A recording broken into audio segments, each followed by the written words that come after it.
to learn 3-letter words. किती? 3-letter words. याच्या आधी आपण 2-letter word बघितले का? हो.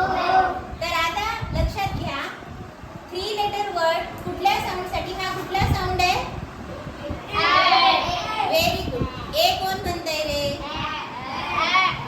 कोणता साऊंड आहे? आता बघा हे वाचा मग.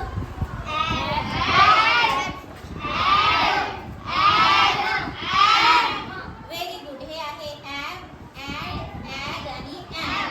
आता उदाहरणामध्ये हा शब्द जो आहे वाचा आता मग. C A B.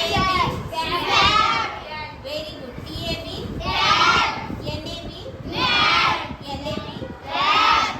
P A D. R A G. H A M. D A M. मग आता याची फोड आपण करत असताना कसं करायचं आपल्याला? याचा जो साऊंड आहे बी चा साऊंड आहे ब. काय आहे? ब. ए चा साऊंड आहे ॲ. टी चा साऊंड आहे ट. काय झालं त्याचं? मग आता हे जे वॉवेल आहे ए काय आहे? वॉवेल आहे. आणि वॉवेल जे 5 आहेत कोणते कोणते? A I E I O U. या वॉवेल मध्ये हे वॉवेल असल्याशिवाय शब्द तयार होतात का? नाही. तर आता ए चा साऊंड आहे ॲ आणि तो मध्ये आल्यानंतर मग cap, tap, pad, lad, rag, wag, ham आणि डॅड. आलं लक्षात सगळ्यांना? 3-letter word with uh sound येथील वाचता तुम्हाला इथून पुढे? ज्याच्यामध्ये ॲ असेल आणि त्याच्या पूर्वी कॉन्सनंट आहे. आता याच्या बघा कसा शब्द तयार होतो.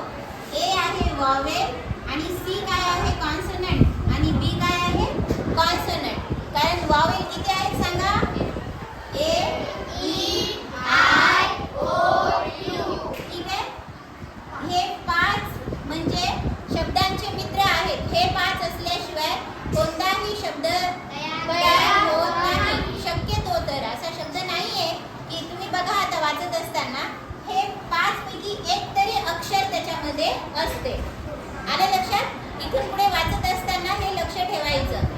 आणि सी म्हणजे कॉन्सनंट, बी म्हणजे कॉन्सनंट, याला जोडले